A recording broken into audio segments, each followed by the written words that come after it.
Bonjour Bonjour à à tous. toutes et tous. Merci de nous donner un peu de temps aujourd'hui. On reprend les visioconférences avec Bénédicte qui nous donne du temps une fois de plus et je la remercie encore une fois de plus de participer. Vous allez voir, l'emploi du temps aujourd'hui est un petit peu différent de d'habitude puisqu'il y aura un petit peu de juridique qui va être fait par Bénédicte et on a fait venir un avocat qui va vous permettre de répondre aux questions que vous vous posez, en particulier sur l'obligation vaccinale. Bien sûr, on va revenir sur les vaccinations, sur les tests antigéniques et faire un petit point sur la convention.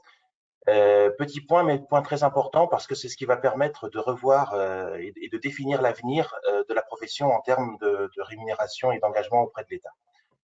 Donc, c'est le retour des visioconférences. On va essayer de tenir le rythme d'une fois par mois, sauf s'il y a besoin de faire plus à cause d'une actualité plus chargée. Cette année a été particulièrement éprouvante pour les pharmaciens et leurs équipes. Pour autant, la mobilisation a été très forte et moi, je la qualifie d'extraordinaire des pharmaciens et je voulais vraiment vous en remercier et vous féliciter pour tout ce que vous avez fait. Il y a vraiment une volonté d'apporter quelque chose à la population, de jouer notre rôle de santé publique. Et maintenant, ce qu'il faut, c'est que l'USPO se mobilise pour concrétiser ces missions et qu'elles soient inscrites dans le droit commun. Que la vaccination, le dépistage, la continuité des soins, la dispensation à domicile doit faire l'objet de points très précis dans la future convention. Il faut vraiment que tout ce qui a été fait et validé et bien fait par la pharmacie et leurs équipes dans l'état d'urgence puisse maintenant être validé dans le droit commun.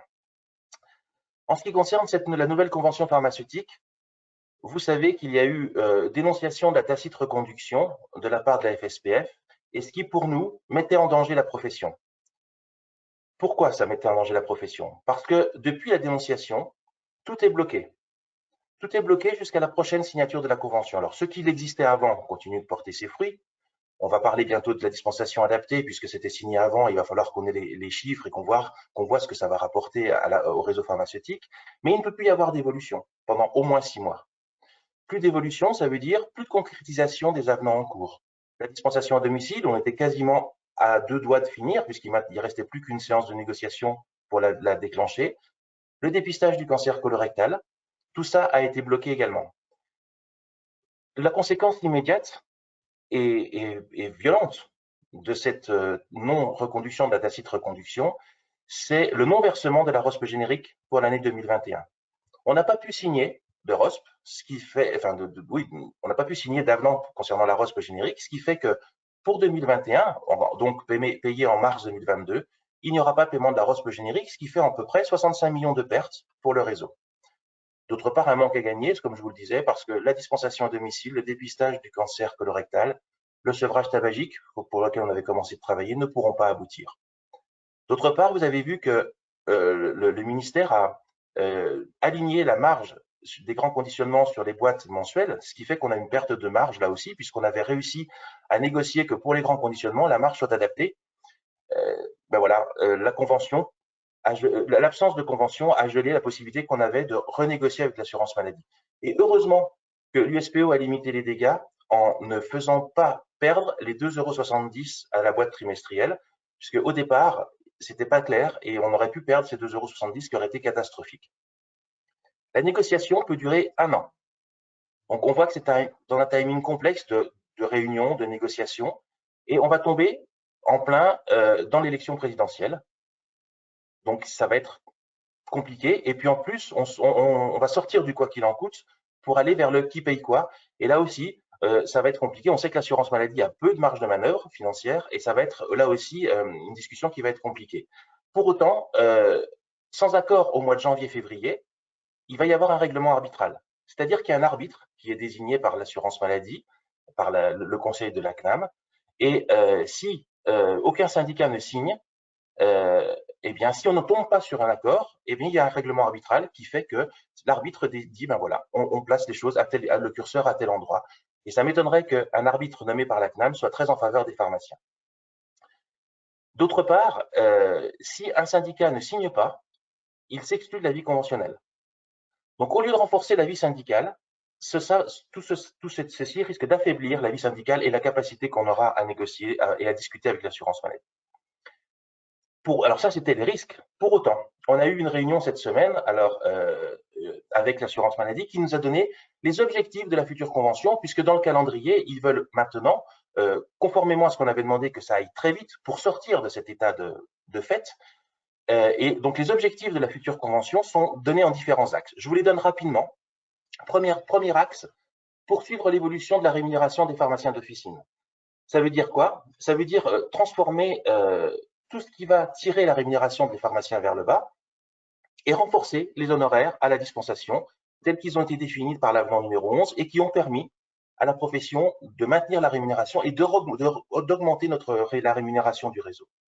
C'est aussi préserver le réseau, en particulier dans les zones sous-denses, de façon à ce que le maillage puisse continue d'être là.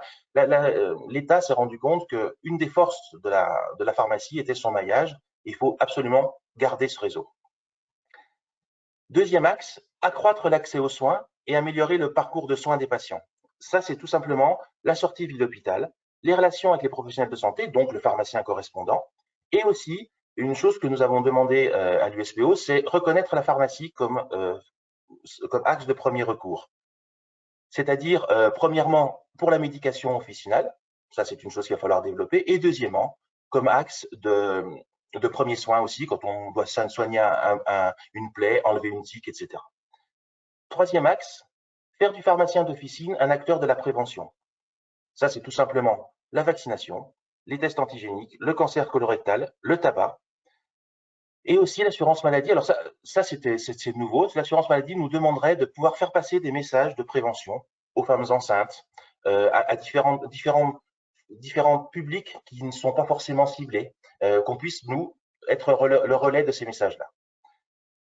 Quatrième axe, pharmacien, acteur du bon usage des produits de santé. Ça, ce sont les bilans, les accompagnements qu'il va falloir revoir, continuer de développer, parce que c'est ce que les patients attendent de nous. Revoir aussi peut-être pour en faire des plus courts, peut-être plus synthétiques, qui prennent un peu moins de temps, revoir comment on va pouvoir les faire évoluer. Et puis aussi, les interventions pharmaceutiques. Vous savez que c'est quelque chose que l'USPO demande depuis longtemps, que soient mis en lumière toutes les interventions que l'on fait sur les prescriptions, sur les dispensations que l'on fait, sur les appels aux médecins, et il va falloir que ça se soit concrétisé dans cette nouvelle convention. Cinquième axe, accompagner les pharmaciens dans le cadre du virage numérique. Alors, c'est quoi le virage numérique? C'est la e-prescription, mais c'est aussi bosser avec l'assurance maladie pour que les LGO puissent suivre les évolutions de notre métier. Les LGO, aujourd'hui, sont des logiciels qui nous aident à la gestion économique de la pharmacie, mais pas du tout à la gestion des suivis patients, des bilans, des accompagnements. Et il va falloir que ça change. Il va falloir que le LGO puisse évoluer et suivre l'évolution du métier pharmacien. Et puis, on a eu un sixième axe, alors ça qu'on a découvert, qui était intégrer des enjeux écologiques dans la convention. Alors ça, c'est très bien. Moi, tout de suite, j'ai pensé à une chose, c'est arrêter d'imprimer des papiers qui servent à rien. J'ouvre la parenthèse, par exemple, les CERFA, quand le patient n'est pas devant nous, et le faire signer pour leur scanner derrière. Ça, voilà, je ferme la parenthèse. Donc, ça peut être très intéressant, mais au-delà, il faut qu'on soit quand même vigilant à une chose, c'est que ces enjeux écologiques dans la convention ne doivent pas être la dispensation à l'unité. Ça, on n'en veut pas, la dispensation à l'unité. Donc, c'est clair qu'il n'est pas question, pour nous, au nom de l'écologie, de mettre la dispensation à l'unité dans cette nouvelle convention. En conclusion de cette nouvelle convention, et rapidement, parce que ça va faire l'objet, je pense, de plusieurs webinaires où on en reparlera au cours de l'avancée des négociations conventionnelles, on se rend compte que tout ce qui a été présenté par l'assurance maladie est le programme de l'USPO qu'on avait pour les élections URPS. Et ça a été repris in extenso. C'est pour vous montrer le poids de l'USPO dans la réflexion d'évolution du métier. On a beaucoup travaillé avec les équipes, avec tous les pharmaciens qui étaient présents et qui sont mis dans les commissions. On a sorti un programme et ce programme a été repris quasiment in extenso par l'assurance maladie en rajoutant différentes petites choses, mais on sent que le travail de l'USPO a nourri la réflexion de l'assurance maladie pour cette nouvelle convention. Et puis, d'autres choses, je suis vraiment content que l'avenant 11 ait été signé parce que aujourd'hui, on a eu l'observatoire de la rémunération du réseau et on se rend compte que l'observatoire est tiré vers le haut. Alors, il est tiré vers le haut, certes, par les nouvelles missions que sont les tests antigéniques et les vaccins Covid, mais également, on a limité terriblement la casse par cet avenant 11, malgré une baisse des volumes d'à peu près 4 à 5%. Et j'ose pas imaginer ce qu'aurait été la rémunération du réseau si on n'avait pas signé l'avenant 11. Donc vous voyez, l'avenant 11 a été protecteur. S'il fallait le démontrer, on l'a démontré. D'autant plus protecteur qu'on a eu une période de crise qui nous a quand même bien perturbé au niveau de notre dispensation. Et deuxièmement, on voit que l'évolution qui est proposée est une évolution qui se fait dans la continuité de l'avenant 11 par l'assurance maladie. Et quand on a rencontré le directeur général, il nous a dit continuez de vouloir faire cette transformation qui a été initiée par l'USPO dans l'avenant 11. Donc voilà, donc tout ça c'est positif. Le timing est négatif et ça aurait pu se faire si on n'avait pas eu une opposition à la tacite reconduction. En conclusion, on pourrait dire que voilà, on va voir l'avenir, on va continuer, on va le construire, c'est ça qui est important. C'est dommage d'avoir perdu du temps et c'est dommage que parce qu'il y a eu cette opposition à la tacite reconduction, on perde presque 8 mois, 1 an. Voilà, c'est dommage. Maintenant, à nous de construire l'avenir et ça, j'en ai totalement conscience dans les équipes et dans les pharmaciens qui vont avec nous participer à la construction de cette nouvelle convention.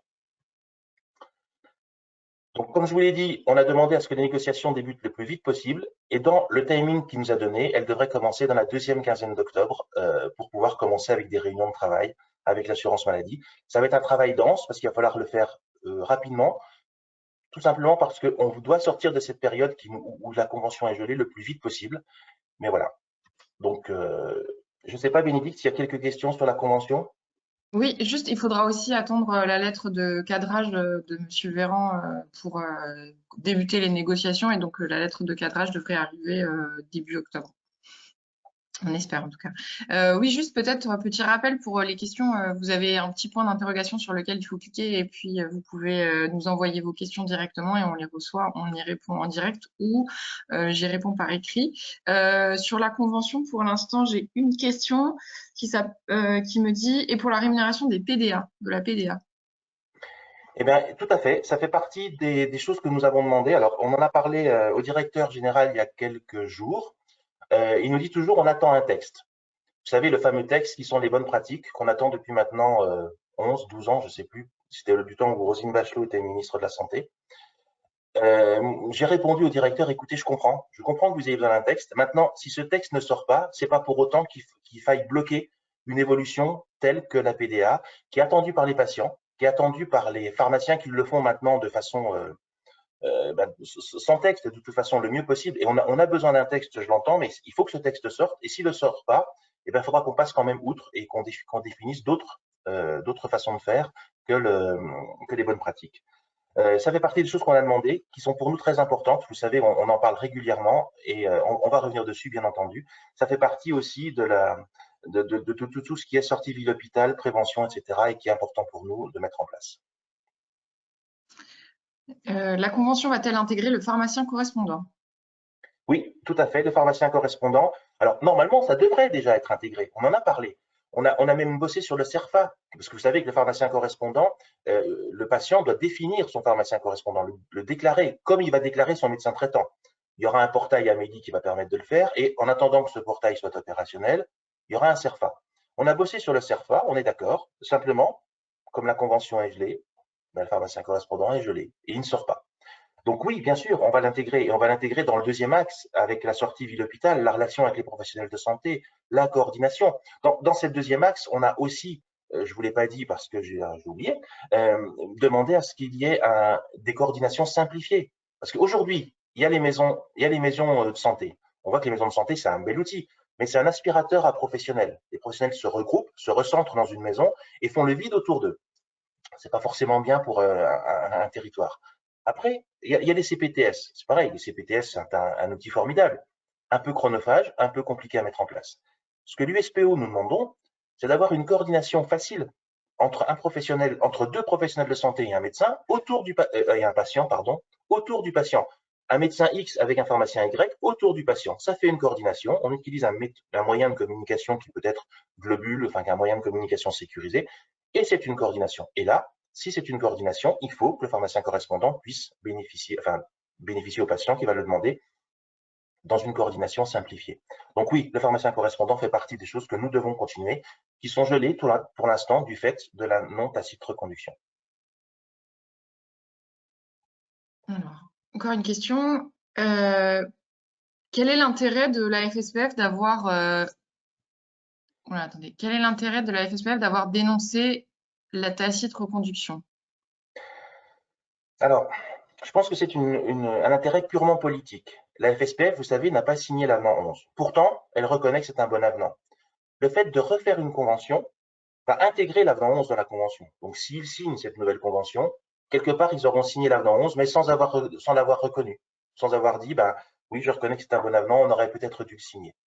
Voilà, je pense que c'est ça. Sinon, je ne vois pas l'intérêt, si ce n'est de mettre la pharmacie en pause au congélateur pendant un an et ne pas pouvoir voir d'évolution. Donc, je ne vois pas l'intérêt, si ce n'est un intérêt purement politique.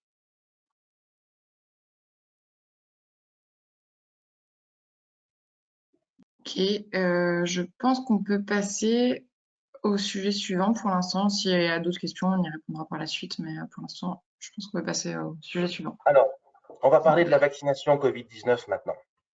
Il y a environ 15 000 officines qui participent à cette vaccination. Donc, merci, bravo à tous. Vous avez vu que les chiffres de la vaccination faits par les officinaux sont les effecteurs en ville qui ont le plus vacciné.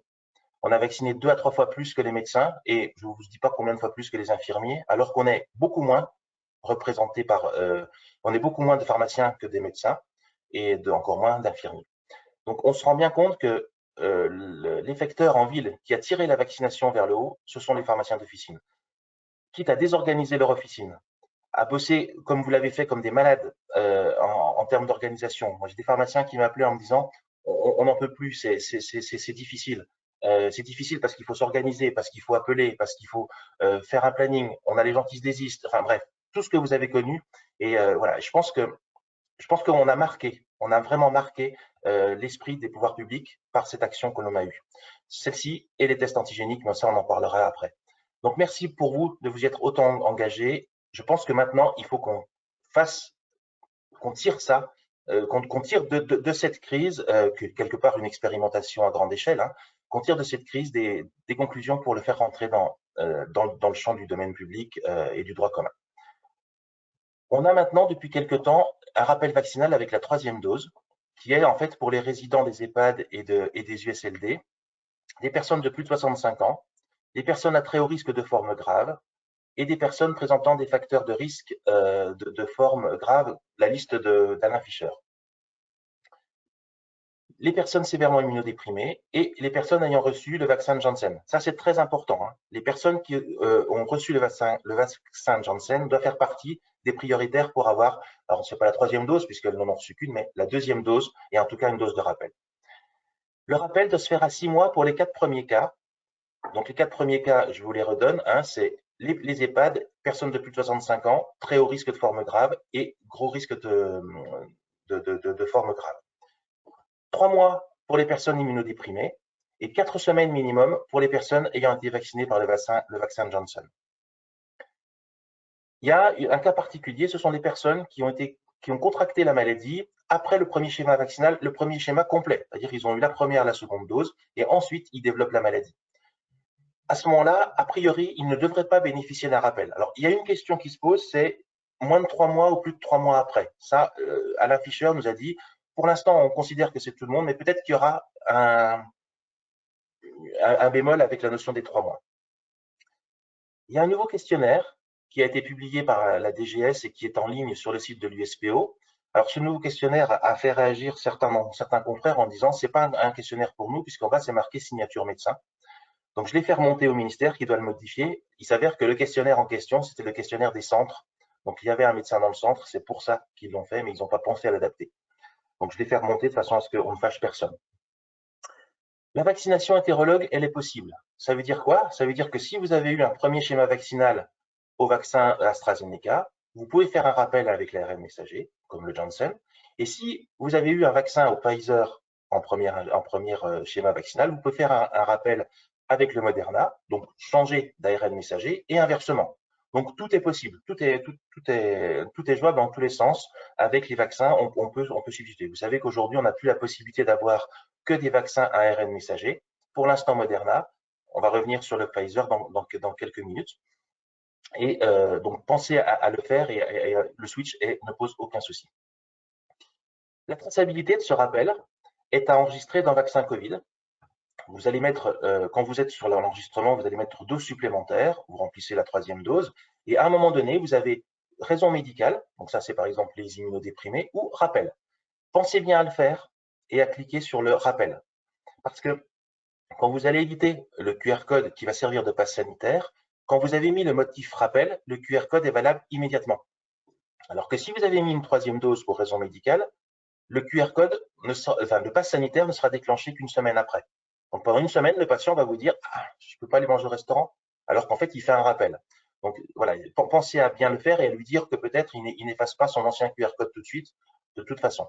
Donc cliquez bien sur le rappel et bien sûr, le rappel aujourd'hui, il est dans les cas que l'on a dit, mais le ministère réfléchit à l'étendre à d'autres professionnels, en particulier les professionnels de santé, qui vont bientôt, je pense, plus rapidement avoir accès à ce rappel, et puis après au reste de la population de toute façon. Pardon. Pour ce qui est du Pfizer en ville, vous savez que depuis le début de la crise et depuis le début que les vaccins sont annoncés, l'USPO s'est toujours mobilisé pour l'obtenir. L'USPO s'est déjà mobilisé pour que l'on soit vaccinateur et pas seulement pas seulement considéré comme des gens qui approvisionnent les médecins. On voulait participer à la vaccination. Et heureusement, puisque je vous ai dit, on est les plus gros effecteurs en ville. Et depuis janvier, on se dit, il nous faut le Pfizer chez nous.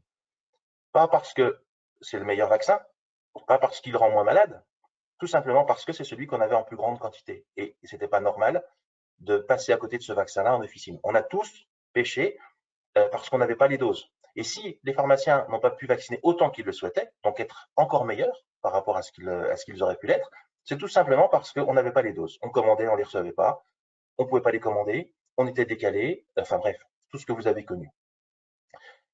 Donc le Pfizer arrive en capacité de commande dès lundi. Alors on avait déjà pu la semaine dernière en passer en commande, mais c'était pour les EHPAD. Là maintenant, ce sera dès lundi pour les officines, entre 8 h du matin et jusqu'à midi du mardi 21, pour un approvisionnement direct. C'est-à-dire que ce n'est pas Santé publique France qui va les livrer comme par un coursier, comme on l'avait vu pour les EHPAD, pour la première et deuxième dose des EHPAD. Là, ce sont les grossistes qui nous livrent directement les flacons de Pfizer directement chez nous.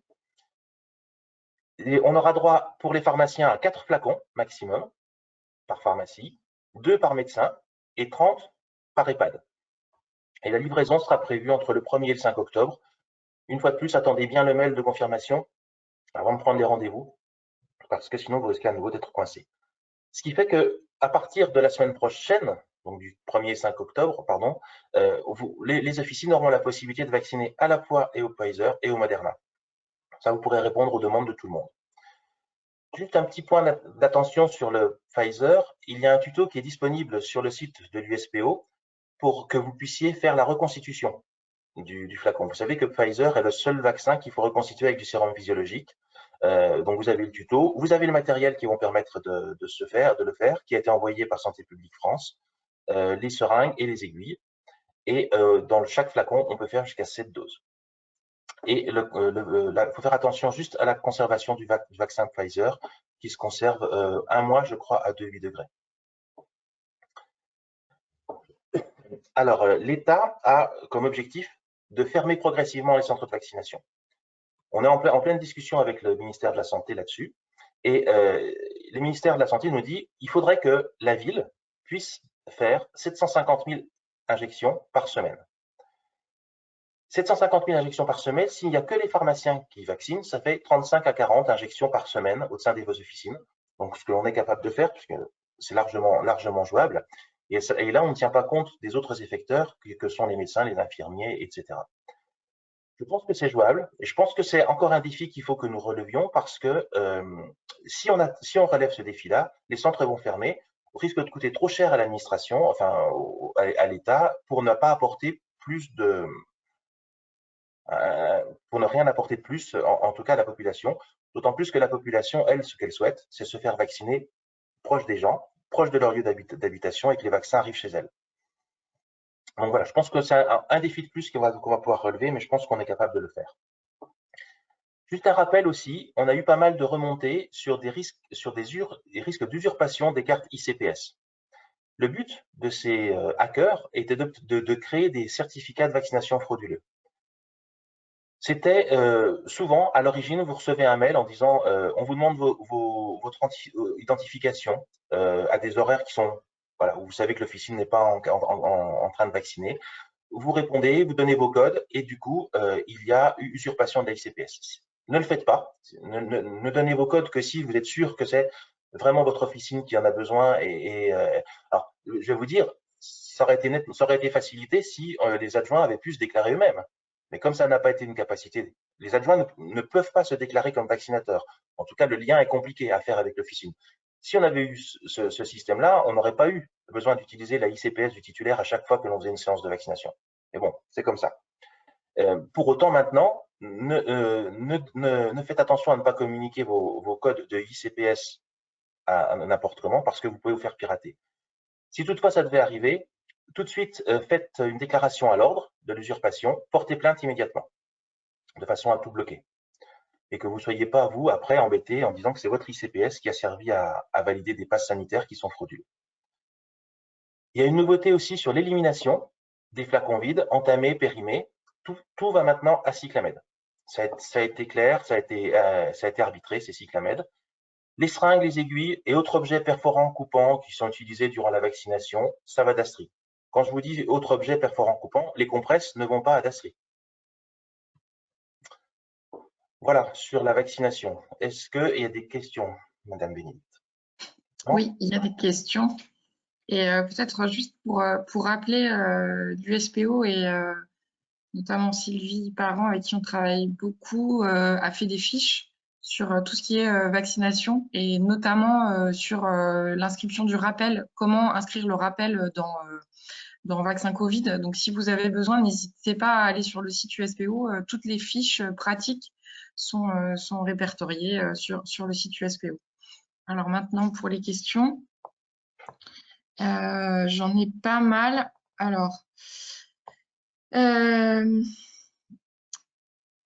j'ai pas mal de questions sur Moderna, Pfizer, etc. Quelle est la base juridique pour utiliser ce schéma hétérologue? Est-ce que tu veux que je Alors, réponde ou... oui, Vas-y. pour la base juridique, vas-y, moi après je répondrai sur la 3e dose. Ouais, alors en fait, donc c'est déjà un DGS urgent qui prévoit ça. Et donc ça suffit comme base pour que vous puissiez faire un schéma hétérologue. Et on a interrogé le ministère, enfin c'est Pierre qui a interrogé le ministère pour savoir. Et en fait, il y a un article de loi qui dit que en cas de crise sanitaire, le ministère peut déroger aux AMM. Donc voilà, il y a pas d'inquiétude par rapport à ça. Vous pouvez faire ce schéma hétérologue. De la même façon, pour la 3e dose, vous avez vu qu'elle n'est pas prévue à l'AMM, cette 3e dose, et c'est le même code qui permet de déroger à l'AMM. Puisqu'il y a un DGS urgent qui nous autorise, le ministre peut, en cas de crise sanitaire, déroger à ça. Et c'est à cause de ça qu'on nous sommes protégés et qu'on n'engage pas notre responsabilité. Pour autant, par rapport à la 3e dose, l'EMA va se prononcer le 4 octobre. Est-ce qu'on peut commencer la 3e dose justement? Oui, en respectant hein, les personnes, hein, donc les plus de 65 ans ou avec des comorbidités, etc. Mais oui, commencez là. Est-ce que il y a une différence d'efficacité entre le Moderna et le Pfizer? Alors, professeur Fischer nous a répondu en disant que non, les deux vaccins étaient quasiment identiques. Alors, il nous a, je le cite, hein, quand on écoute Pfizer, ils sont les meilleurs, et quand on écoute Moderna, ils sont les meilleurs.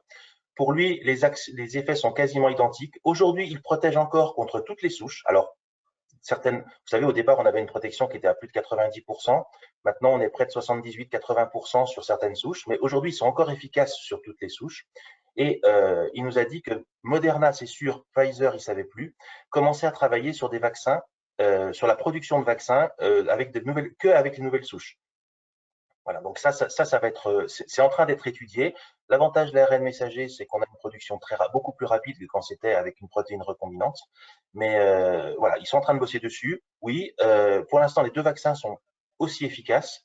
Voilà. J'ai aussi des questions sur le Johnson. Donc pour le Johnson, si le vaccin a été fait après un Covid plus, doit-on faire le rappel? Moi, j'aurais tendance à dire que oui aussi.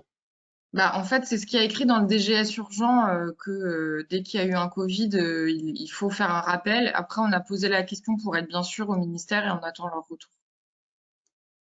De toute façon, ce qu'il faut vous dire, c'est que si vous faites un vaccin de trop, si tant est qu'il soit qualifié de trop, ce sera mieux pour la protection. Il vaut mieux en faire un de trop que pas assez. Toujours sur Janssen, un pharmacien ayant injecté Janssen doit-il obligatoirement informer le patient de la nécessité d'une deuxième dose? Ce serait bien. C'est pour ça que moi j'avais demandé à ce que, au niveau de vaccin Covid, on puisse avoir une extraction des patients qu'on a vaccinés avec Janssen, de façon à pouvoir les prévenir. Ils m'ont dit qu'ils allaient bosser dessus, qu'ils prenaient le point et qu'on allait revenir vers nous pour nous en parler. On devrait avoir une réunion cette semaine, donc j'espère qu'on aura une réponse. Mais si vous avez la possibilité d'identifier les patients, ce serait bien, faites-le, parce que en termes de protection, il faut qu'on le fasse.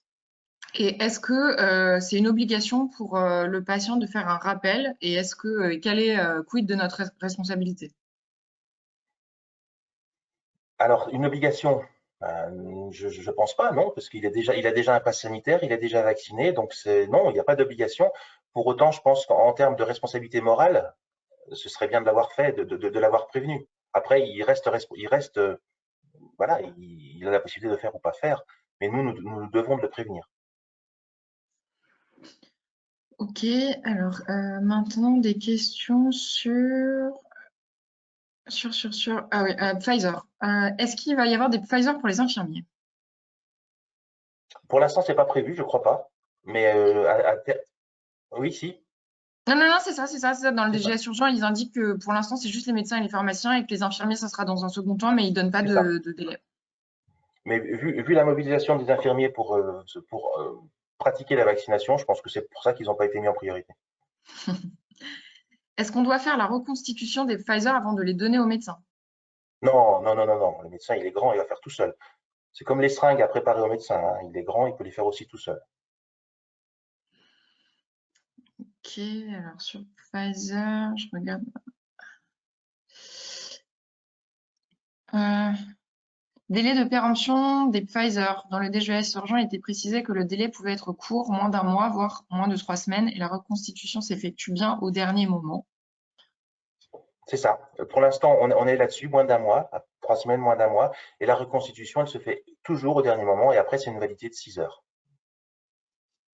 La reconstitution doit-elle être faite dès la réception par le grossiste? Non, non, non, non. Vous laissez le flacon tel que, et au frigo, dans votre frigo, et vous faites la reconstitution juste avant de l'injecter. Enfin, juste avant de pratiquer les actes de vaccination. Ok, je regarde parce que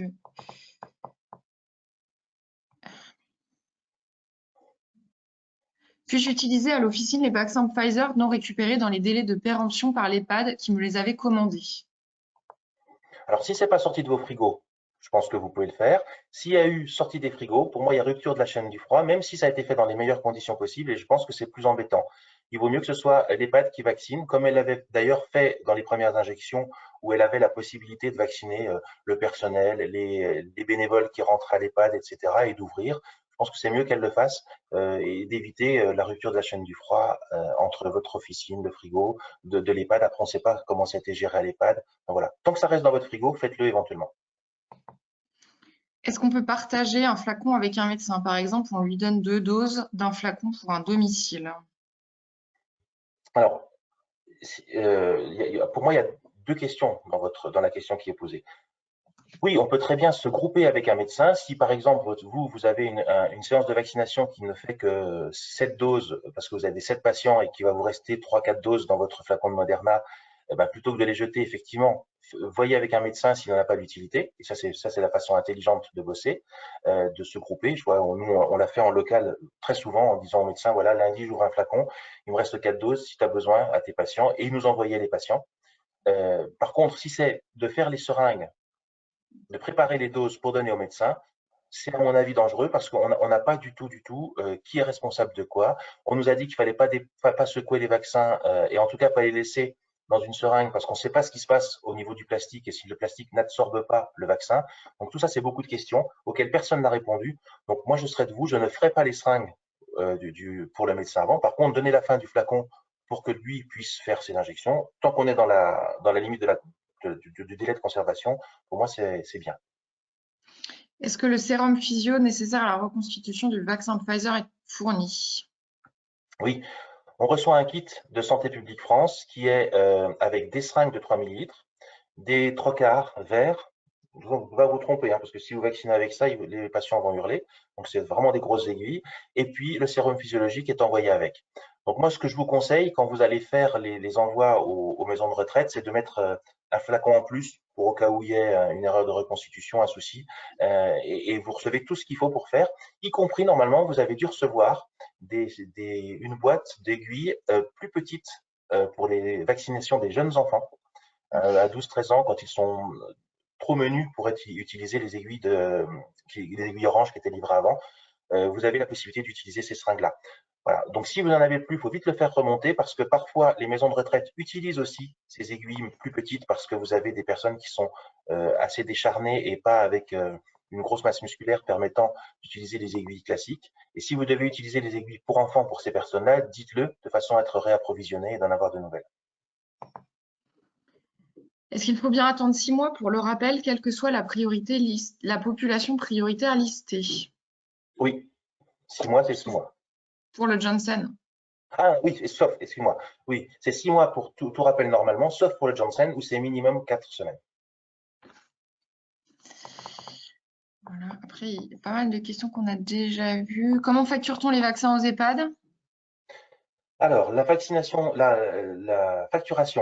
se fait comme pour les premières livraisons. C'est-à-dire que vous allez sur votre portail de facturation, vous tapez le code du patient fictif, c'est 1,55,55,55, enfin le fameux code. Comme prescripteur, vous mettez le finesse de l'EHPAD et vous facturez un KGP, donc c'est le code de facturation, à 70 €. La fiche, vous l'avez déjà sur le site de l'USPO et Sylvie l'avait parfaitement faite au moment. Je pense même qu'elle a dû la remettre au goût du jour maintenant. Donc, vous la retrouverez de toute façon sur le site. Donc, voilà, je vous dis, hein, identification du patient, c'est le NIR fictif 1,55, 55, 55. Prescripteur, le finesse de l'EHPAD pour que ce soit tracé. Et une fois 70 € en code de facturation KGP.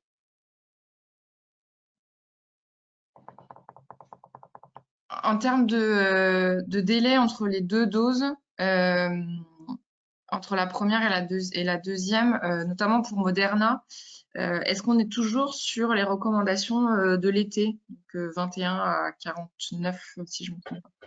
Pour moi, il n'y a pas eu de changement. Donc, on est toujours sur ces recommandations-là, oui. Et pareil pour les enfants, parce qu'il y a une question sur les enfants aussi. La conservation du Moderna est-elle de 19 heures en dehors du frigo dès la première percussion? Oui, il me semble ça, hein.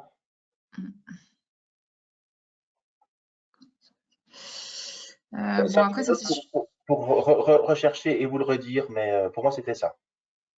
on va confirmer, ouais. Après, j'ai des questions sur la grippe, donc ça, on va en parler après. Que fait-on des boîtes jaunes remplies de seringues vides anti-Covid? Faut-il les déclarer comme des boîtes de vaccin grippe, comme les boîtes vaccin grippe? Non, non, non, elles se mettent pour l'instant dans les. Vous les mettez dans le. Comment? Dans les dasseries. Dans les dasseries, voilà. Il n'y a pas besoin de les déclarer, contrairement au vaccin grippe pour l'instant. Je pense qu'on est en train de renégocier avec Dasserie pour l'année prochaine, voir comment on va pouvoir continuer de faire ça, mais pour l'instant, on les détruit dans les dasseries classiques.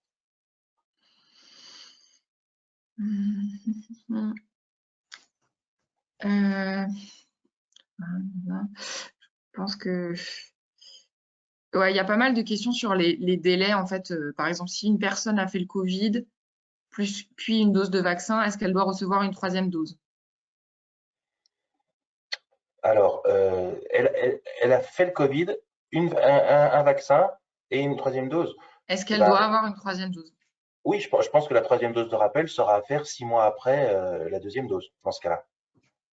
C'est ça. Voilà. Faut penser que le fait d'avoir fait la Covid, vous l'imaginez comme étant une dose de vaccin.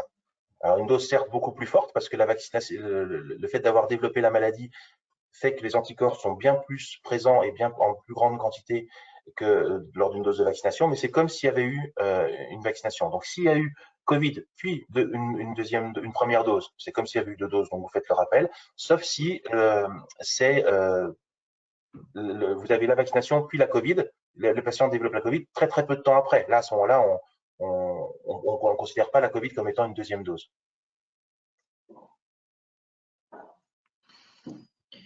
Le rappel Johnson avec quel vaccin? Bah, toujours avec Avec Moderna pour Pfizer. l'instant, Pfizer dans 15 jours. Et ou Pfizer dans, enfin non, pas et, ou Pfizer dans 15 jours.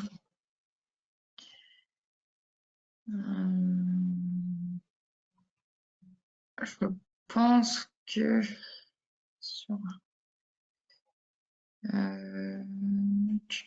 ouais, je pense qu'on a fait le tour sur. Puis si on veut tenir un timing, je pense que sinon j'y répondrai par écrit. Je pense qu'on a à peu près fait le tour sur les vaccins. Je te laisse faire sur les tests. Alors, sur les tests antigéniques, là aussi, la mobilisation des pharmaciens a été exceptionnelle. On a eu près de 14 millions de tests qui ont été réalisés entre le 28 juin et le 27 août par près de 14 000 officines. Tout ceci a permis de pleinement mettre en place la mission, les directives du gouvernement qui étaient de tester isolé. Entre le 6 et le 12 septembre, il y a plus de 4 millions de tests qui ont été faits, dont 70% de tests antigéniques. Donc, je vous rappelle qu'on a complètement inversé la tendance, puisqu'avant, il y avait plus de RT-PCR que d'antigéniques. Maintenant, il y a beaucoup plus d'antigéniques que de RT-PCR. Et les tests antigéniques sont faits à 85-86% par les pharmaciens. Cette stratégie, c'était vraiment une stratégie gagnante pour faire baisser les vagues de contamination, puisqu'on testait, on isolait. Il y a des modifications des conditions de prise en charge qui sont prévues pour le 15 octobre. Vous savez que le président de la République a annoncé qu'à partir du 15 octobre, les tests ne seraient plus pris en charge.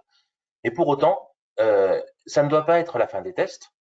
Et il faut toujours qu'on évite les cas contacts, les cas symptomatiques, etc. Et dans ce cadre-là, ça doit être remboursé.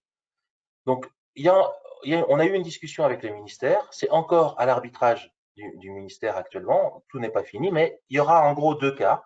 Un cas où il y a besoin d'un test pour éviter que pour tester le patient qui va être symptomatique, cas contact, etc., qui sera dans ce cas-là pris en charge, mais il n'y aura pas émission d'un QR code qui sera un QR code qui permettra d'aller au restaurant, de sortir, d'avoir une vie en dehors. Et puis par contre, il pourrait y avoir sur demande du patient l'émission la réalisation d'un test antigénique et l'émission d'un QR code pour justement pouvoir avoir des activités, ce qu'on appelle le pass activité, et dans ce cas-là, ça ne sera pas pris en charge. Donc tout ça, c'est en train encore de se mettre en place et d'être encore à l'arbitrage du ministère. Dans tous les cas, quand il y a un test antigénique qui est fait et qui est positif, il faut continuer la stratégie de dépistage et aller faire un RT-PCR de criblage pour qu'on sache quelle est la souche. Parce qu'il faut qu'on suive les évolutions de la souche. Et lors de la dernière réunion qu'on a eue avec la CNAM, on se rend compte qu'il y a très peu de PCR de criblage ou de PCR de contrôle et de criblage qui sont réalisés après un tag positif. Dès qu'on aura plus d'informations sur la décision du ministère de la continuité de la prise en charge et des modalités de prise en charge des tags, nous vous tiendrons informés. Bon, vous aurez un point info qui partira. Et puis, bien sûr, on en reparlera dans les prochains webinaires. La volonté de l'USPO, de toute façon, c'est de toujours d'être à l'initiation, que le pharmacien soit à l'initiation des tests antigéniques. Il n'est pas question d'avoir un test antigénique sur prescription médicale uniquement pris en charge. Ça veut dire quoi? Ça veut dire que votre patient, il vient, vous ne savez pas s'il est malade ou pas, vous voulez faire un test, vous l'allez envoyer chez le médecin, il risque de contaminer tout le monde dans la salle d'attente pour avoir une ordonnance et dire, ah ben ça y est, maintenant, j'ai mon permis à remboursement. Non, non, le pharmacien est capable, avec un arbre décisionnaire, de savoir si le patient peut être avec un tag pris en charge ou pas. Ça, c'est important. L'autre chose qui est importante aussi, c'est que c'est la fin des autotests supervisés à partir du 15 octobre. On se rend compte qu'ils sont moins fiables, ils prennent autant de temps, donc ils n'ont pas vocation à être à la pharmacie, sauf dans le cadre d'un dépistage de masse éventuellement, mais c'est pas le rôle de la pharmacie. Donc de toute façon, ils seront a priori, ils disparaîtront. On parle des autotests supervisés. Les autotests pourront toujours être vendus aux patients, mais les autotests supervisés ne seront plus disparaîtront de la pharmacie.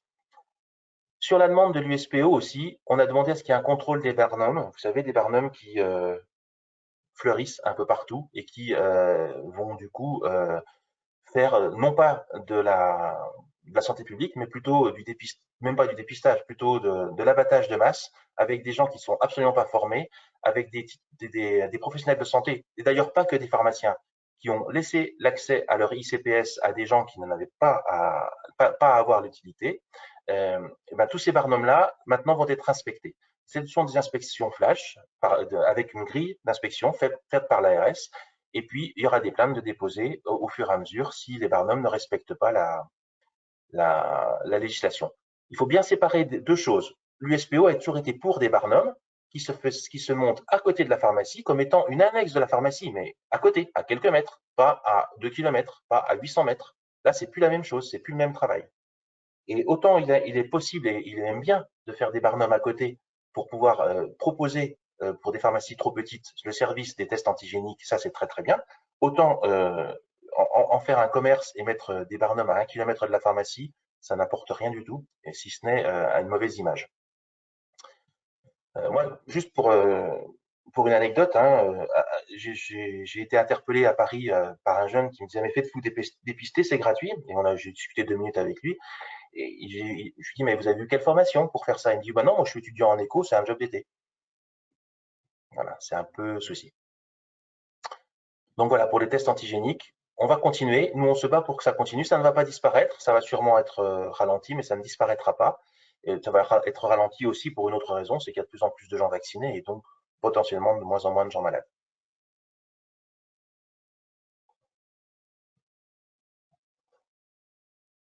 Ok, alors quelques questions. Alors là, j'ai une question sur les DASRI avec les tests antigéniques. Est-ce qu'il faut faire une déclaration? Non, non, non, toujours pas. Ok. Alors, on m'interpelle aussi sur, il a raison de le faire. Alors, voilà, comme quoi, quand on a des gens qui sont à l'USPO proactifs dans un domaine, c'est bien. J'ai la personne qui s'occupe, qui est en charge de l'évolution métier au niveau numérique au sein de de l'USPO, qui me dit que la transmission des données par WhatsApp n'est pas sécurisée. Et il a raison. C'est-à-dire que quand le Barnum transmet au pharmacien par WhatsApp telle personne est positive ou telle personne est négative, veuillez rentrer avec votre CPS, c'est pas bien du tout.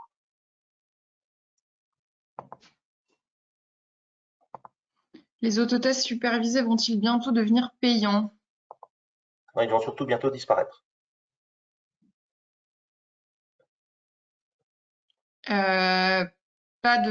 Toujours pas de tests salivaires en pharmacie. Non, pas pour l'instant, pas assez fiable. Et puis, de toute façon, aujourd'hui, les tests salivaires, c'est avec un système PCR derrière, donc c'est pas à la pharmacie. Pour le criblage, faut-il envoyer au labo forcément ou pouvons-nous tarifier le prélèvement pour criblage à 9,62? Eh bien, c'est exactement la question que j'ai posée à l'assurance maladie quand ils nous ont annoncé qu'il y avait trop peu de criblage qui était fait derrière un test antigénique positif. Ils se sont demandé pourquoi, et moi je leur ai dit, mais s'il y avait plus de conventions avec les laboratoires, et si on avait la possibilité de faire le prélèvement, puisque le patient, on l'a face à nous lorsqu'on fait le prélèvement et quand on lui remet les résultats. Eh bien, si à ce moment-là, on peut faire le prélèvement, lui transmettre le prélèvement parce qu'on a une convention et nous facturer le prélèvement, on gagnerait du temps. J'ai posé la question, j'ai pas de réponse, on reviendra vers vous dès qu'on a la réponse de la CNAM. Mais c'est la logique, bien sûr, c'est la logique. Il y a une personne qui est radicale qui dit si pas assez de tests de criblage, ne pourrait-on pas envisager la délivrance d'un QR code si et seulement si un criblage est fait? Pourquoi pas? On va soumettre. Et donc j'ai une question sur les modèles de convention avec les labos pour les criblages PCR. Oui, oui, on a des modèles qui sont disponibles sur le site de l'USPO. On va les remonter si besoin. S'il y a un cluster de 10 personnes, est-ce qu'il faut faire un criblage pour les 10 membres de la famille? Chaque fois qu'il y a un test positif, il y aura un criblage. Donc s'il y a 10 positifs, il y aura 10 criblages. Ok, je pense.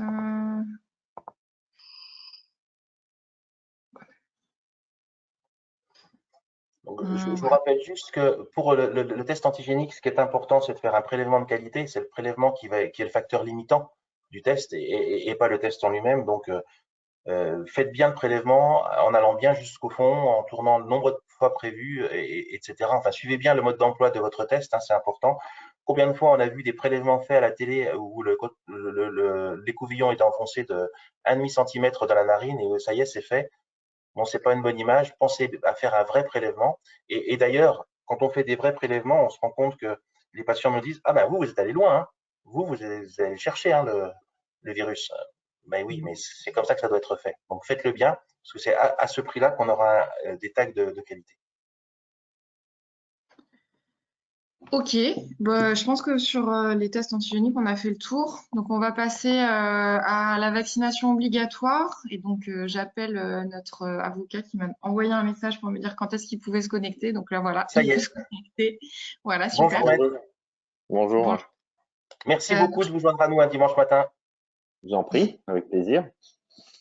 Donc, je fais un rapide récap sur la situation et après, je laisserai la parole donc à Monsieur Meneux pour compléter et pour répondre à vos questions donc en direct. Donc, pour rappel très rapidement, donc le dispositif de vaccination obligatoire a été introduit par la loi relative à la gestion de la crise sanitaire qui est parue le 6 août dernier. Et donc, le ministère souhaite que ce soit une obligation pérenne et donc elle n'aurait pas vocation à prendre fin le 15 novembre comme les autres dispositifs de la crise sanitaire. Donc, pour rappel, le dispositif qui est prévu, c'est un dispositif en 2 temps, même en 3 temps, mais maintenant on n'est plus qu'en 2 temps puisqu'on est au 15 septembre. Donc, du 15 septembre au 14 octobre, la personne doit présenter soit un certificat vaccinal, soit donc certificat vaccinal complet, soit un certificat vaccinal avec une dose seulement, et donc le résultat d'un test antigénique ou d'un test RT-PCR ou d'un autotest supervisé de moins de 72 heures négatif. Ou elle peut également présenter un certificat de rétablissement, donc qui est un test antigénique ou un RT-PCR de plus de 11 jours et de moins de 6 mois. Et à partir du 15 octobre, la personne devra présenter un certificat vaccinal complet ou un certificat de rétablissement. Donc, qui est concerné par ces mesures? Donc, c'est toutes les personnes qui exercent à l'officine, les pharmaciens, les préparateurs, les étudiants, les apprentis et toutes les personnes qui travaillent dans les mêmes locaux. Alors, ça peut être les rayonnistes, enfin voilà, toutes les personnes qui travaillent dans l'officine sont concernées par ces obligations. En revanche, les personnes qui ne sont pas concernées, c'est surtout les personnes qui exercent une tâche ponctuelle au sein de l'officine. Et je pense que M. Meneux peut-être détaillera ce qu'est une tâche ponctuelle. Donc, qu'est-ce qui se passe si l'obligation n'est pas respectée côté salarié? Il y a une suspension du contrat de travail. Le salarié n'est plus rémunéré. En revanche, le salarié conserve les bénéfices des garanties de protection sociale complémentaire qu'il a souscrits. Si l'employeur est OK, il est possible d'utiliser les jours de repos conventionnels ou les jours de congé avant d'être suspendu. Donc, ça décale la suspension en fait du contrat de travail. Et c'est à l'employeur de contrôler le respect de l'obligation vaccinale. Et il peut le faire notamment avec l'appli qui s'appelle Tous Anti-Covid Vérif. Et il a le droit de conserver les résultats de vérification de satisfaction à l'obligation vaccinale. L'employeur doit également informer le salarié de son interdiction d'exercer, donc par tous les moyens possibles. Donc ça peut être une lettre mise en main propre avec la signature des deux parties, une lettre recommandée, un mail qui officialise la situation. Voilà, c'est assez vaste, mais il faut officialiser cette suspension. Et au-delà de 30 jours, l'employeur doit informer le Conseil de l'ordre et une procédure disciplinaire pourra être engagée. Ensuite, ce que prévoit le ministère du Travail, c'est, alors je le cite, mais dans le cas d'une situation de blocage persistante, les procédures de droit commun concernant les contrats de travail peuvent s'appliquer. Donc ça, là aussi, on verra avec Monsieur Meneux comment ça va pouvoir se mettre en place. C'est vrai que c'est assez complexe. Et alors, la dernière chose à vous dire, c'est qu'est-ce qui se passe si c'est l'employeur, donc le titulaire, qui ne veut pas se faire vacciner? À ce moment-là, ou qui ne répond pas aux obligations, par exemple, certificat de rétablissement, etc. À ce moment-là, c'est tous les remboursements par l'assurance maladie qui sont suspendus. Et contrairement aux salariés, c'est l'assurance maladie qui va transmettre à l'ARS le certificat de vaccination. En revanche, le certificat de rétablissement, c'est à vous de l'envoyer directement. Et enfin, comme pour le salarié, là, l'ARS alertera l'ordre si le titulaire ne répond pas à l'obligation vaccinale après 30 jours. Voilà, donc je laisse Monsieur Meneux compléter peut-être sur les différents points et après je lui poserai les questions en direct également. Alors bonjour à tous. Alors je pense que Madame Bertolomeo a fait un exposé très complet de la réglementation en vigueur et du régime juridique applicable à l'obligation vaccinale vous concernant pharmacien. Donc Je vais essayer de préciser certaines choses. Alors, en fait, le dispositif, d'une certaine manière, sur un plan juridique et procédural, il est relativement simple, enfin, si j'ose dire. Hein, c'est-à-dire que l'employeur a une obligation de contrôle de l'obligation vaccinale, de la mettre en œuvre au sein de son établissement. Comme l'a dit Bénédicte Bertolomeo, ça s'applique à l'ensemble des salariés et intervenants au sein de l'officine. Si le salarié ou les intervenants ne sont pas en règle, il doit refuser l'accès au travail des salariés ou intervenants pour les entreprises beaucoup plus grandes. Alors là, il y a une première question qui se pose effectivement, puisqu'il y a un tempérament à cette obligation, c'est pour les tâches dites ponctuelles. Alors qu'est-ce qu'une tâche ponctuelle? Alors on nous dit la tâche ponctuelle, on va d'abord la définir de manière, comment dire, à contrario, c'est-à-dire c'est une tâche qui n'est pas récurrente et pas planifiée.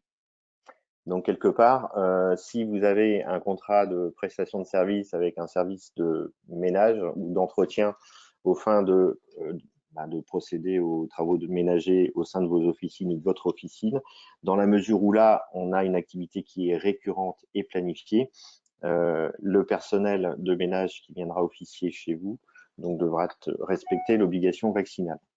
Par contre, la tâche ponctuelle, par définition, c'est la tâche qui ne relève pas de l'activité normale et permanente de l'entreprise ou de l'officine et qui, par ailleurs, n'est pas récurrente. Alors là, pour le coup, ça peut être un électricien qui intervient ponctuellement pour faire la maintenance électrique ou quelques autres travaux qu'il aura à accomplir au sein de votre officine. Je ne sais pas, moi, je vais essayer de dire un problème électrique, un problème informatique, si vous avez un prestataire, mais en SAV, donc il intervient uniquement ponctuellement.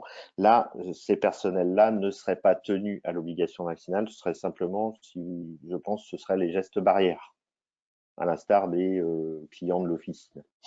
Donc voilà pour ce qui est en fait activité personnelle soumis à l'obligation vaccinale des intervenants, si j'ose dire, qui ne le seraient pas soumis. Alors si on prend les plus grosses entreprises, si on a un service informatique c'est un prestataire intégré qui travaille chez soi dans l'entreprise, eux, c'est l'obligation vaccinale. Si d'aventure je prends un EHPAD ou un établissement hospitalier, c'est juste à titre illustratif. Alors à partir de ce moment-là, comme l'a dit, je peux vous appeler Bénédicte. Comme l'a dit Bénédicte, effectivement, la formalisation, dès lors que l'employeur constate que un salarié ou un intervenant, ça peut être un apprenti, ça peut être un stagiaire ou autre, n'est pas soumis, il lui interdit l'accès à son lieu de travail. Voilà. Donc pour les salariés, ça se traduit par une suspension. Alors comme l'a dit Bénédicte, la suspension n'intervient pas tout de suite puisqu'il doit y avoir un dialogue et c'est privilégié par le ministère. C'est d'instaurer un dialogue entre l'employeur et le salarié afin d'envisager des solutions alternatives qui permettent de reporter le terme de la prescription jusqu'à ce que, éventuellement, le salarié, s'il n'est pas trop, anti-vax, se vaccine, ou au moins se voit administrer la première dose pour qu'ensuite il puisse se prévaloir d'un test PCR de moins de 72 heures. C'est ça. Hein. Il faut installer, voir ensemble si on peut prendre des CP ou des jours de RTT s'il en existe ou si l'organisation du temps de travail le permet ou des jours d'ancienneté. Et ce n'est qu'après que court la suspension, et la suspension elle a certains effets, c'est-à-dire que tous les droits du salarié liés à son ancienneté, à l'acquisition de droits liés à l'ancienneté sont suspendus. C'est pas assimilé à une période de temps de travail effectif, de telle sorte que le salarié ne se voit décompter aucun temps de travail et donc n'est pas payé. Par contre, il continue à bénéficier des garanties de protection sociale complémentaire, ce qui pose une petite difficulté sur l'établissement des bulletins de paye si la question est amenée à durer, puisque quid du bulletin de paye d'un salarié qui aurait été absent le mois entier et donc sans base salariale, sans base de salaire pour établir le bulletin de salaire, alors qu'il faudra appliquer le précompte salarial sur les cotisations sociales. Donc à la rigueur, on aura peut-être un bulletin de paye négatif. C'est une vraie question chez nous qu'on se pose à FIDAL. C'est le cabinet auquel j'appartiens, avec notre régime de prévoyance là-dessus. Donc ce serait peut-être un bulletin négatif. Donc une petite question là-dessus. Et qu'est-ce que je voulais dire d'autre? Donc, suspension de la rémunération, suspension des droits liés à l'ancienneté, maintien de la PSC. Alors, la vraie question ensuite, c'est quid si la solution perdure et si un blocage perdure?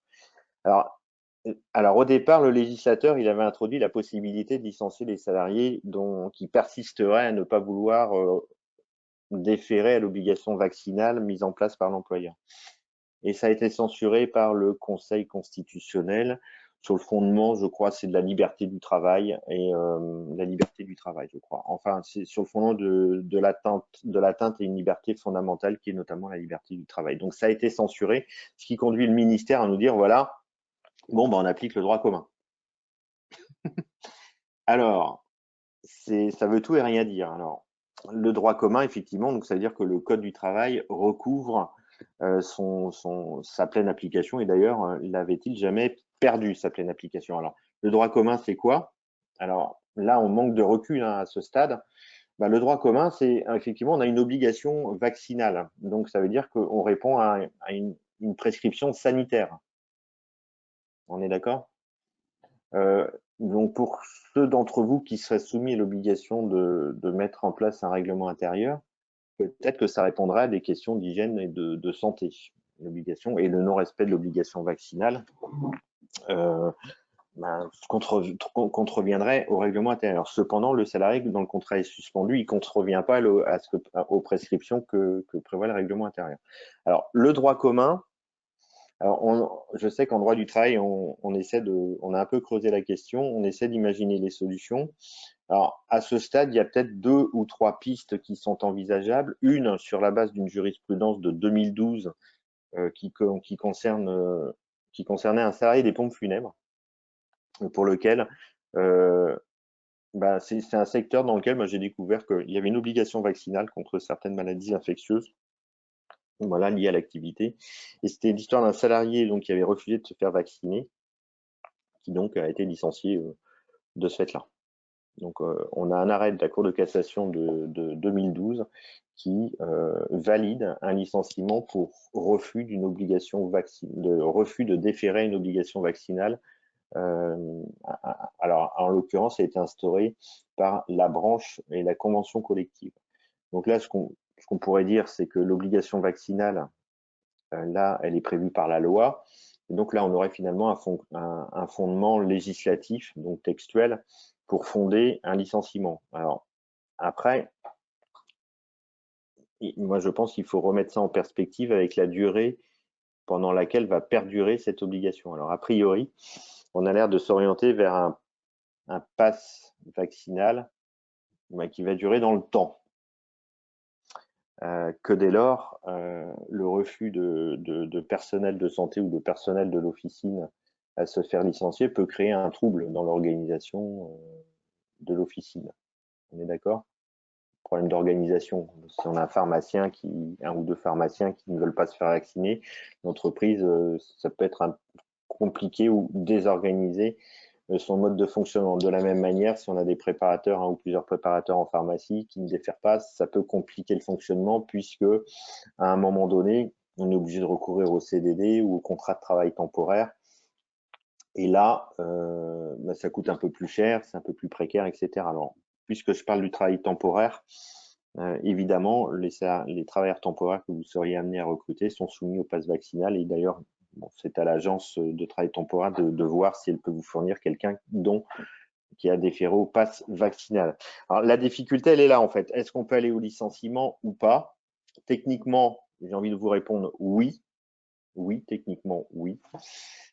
Sur le fondement de l'obligation vaccinale et peut-être du refus d'y différer, des conséquences du refus d'y différer que ça aurait sur l'organisation de l'entreprise, puisqu'on a un autre type de licenciement qui est possible en droit commun, c'est l'absence prolongée ou répétée du salarié qui désorganise le fonctionnement du service ou de l'entreprise. Bon, en l'occurrence, ce serait l'officine. Donc, un pharmacien ou deux pharmaciens, je ne sais pas si vous êtes confronté à plus ou moins de personnel qui refuse de se faire vacciner. Là, on pourrait avoir une cause de licenciement qui serait fondée sur le remplacement définitif d'un salarié dont l'absence prolongée désorganise l'entreprise. Donc là, sur la lettre de licenciement, il faut caractériser donc le dysfonctionnement que crée l'absence. Il faut le caractériser et il faut indiquer en quoi l'absence prolongée désorganise et nécessite le remplacement. Donc c'est tout un, on va dire, un savoir-faire rhétorique. C'est toujours plus ou moins, il y a toujours un aléa puisque le salarié ne manquera pas sans doute d'aller au prud'homme contester son licenciement et donc il faudra défendre la position.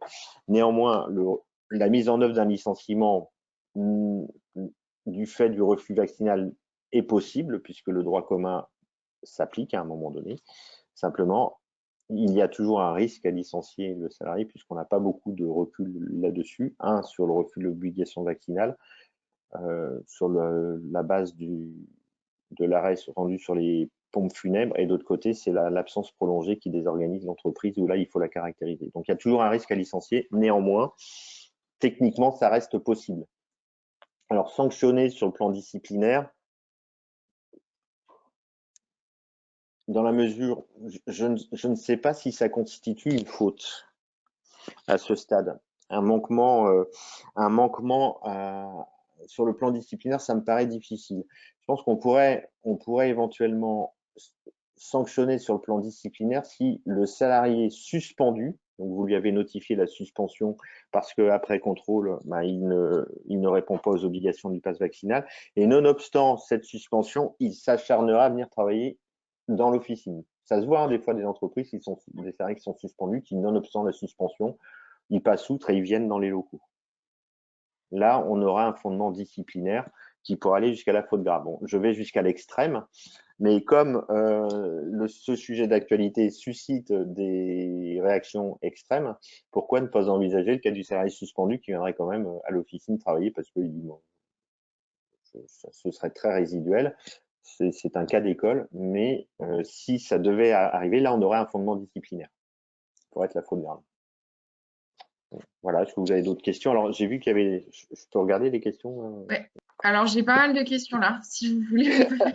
D'accord. J'en ai en direct là, j'en ai C'était vraiment. clair, là. J'espère que j'étais clair. C'est très clair, mais je pense que c'est un sujet qui amène beaucoup de Ah, questions. ça Alors, m'étonne pas. je vais essayer de les regrouper. Alors, je pense que la question principale qui ressort, c'est qu'est-ce que je fais quand j'ai un employé qui a obtenu un arrêt maladie juste à ce moment-là, et est-ce que je peux le contester si j'ai un doute, voilà, ça c'est vraiment les questions qui ressortent le plus. D'accord. Alors, le salarié qui a un arrêt maladie, sur le plan du droit du travail, il a une absence justifiée. On est d'accord. Donc, quelque part, son absence est légitime. Elle n'est pas fautive. Donc, de prime abord, donc ça veut dire que il est couvert, il se voit verser les indemnités journalières de sécurité sociale plus les complémentaires. Vous devez faire une attestation de salaire, etc., etc. Alors évidemment que oui, il y a suspicion à ce moment-là d'arrêt de complaisance pour couvrir le refus de se faire licencier. Et c'est dans ce cas-là où éventuellement il est possible de recourir à des organismes de type Sécurex pour faire une contre-visite du salarié par un médecin extérieur afin qu'il examine le salarié et juge si oui ou non l'arrêt de complaisance ou pas. Donc il y a ça. Il y a éventuellement contester l'arrêt devant le Conseil de l'ordre des médecins. Ça se fait, mais moi je le fais dans les dossiers d'accident du travail, de harcèlement moral, quand j'ai des arrêts où on nous dit voilà, le salarié a été victime de harcèlement professionnel ou d'épuisement professionnel lié à sa charge de travail, je vais contester devant l'ordre des médecins. Alors on peut contester devant l'ordre des médecins, c'est long, une procédure disciplinaire, hein, pour faire revoir l'arrêt de travail ou éventuellement renoncer à l'arrêt de travail. C'est long. C'est long, ça prend des mois, le temps qu'on réunisse la commission de discipline de l'ordre, c'est long, c'est à plusieurs mois, donc j'aime autant vous dire qu'il se sera passé du temps avant que vous ayez. De la même manière, ce qui serait le plus rapide à la rigueur, c'est avoir recours à Sécurex, faire une contre-visite. Ou éventuellement appeler la Sécu en lui disant écoutez, je comprends pas, là, il refuse de se faire vacciner, curieusement, voilà. Mais en tout état de cause, sur le plan juridique, le salarié se trouve d'emblée et de prime abord sur un arrêt de travail qui est légitime. En absence légitime. Donc, sur le plan de la paye, vous faites une retenue sur salaire, ou celui qui vous fait la paye vous fait une retenue sur la salaire. Alors, ça dépend si vous êtes en subrogation ou pas, on est en maintien de salaire ou pas. En tout cas, le salarié est indemnisé, il est en absence légitime jusqu'à ce que la preuve contraire soit démontrée. Donc, il ne me semble pas possible de faire quoi que ce soit, dans un premier temps. Donc, quand on en avait parlé avec le ministre de la Santé, il avait clairement dit qu'il voulait qu'il y ait des contrôles renforcés par l'assurance maladie des arrêts de travail. Donc ça, je pense que ça va. Et vous nous avez parlé d'une structure Securex. Securex.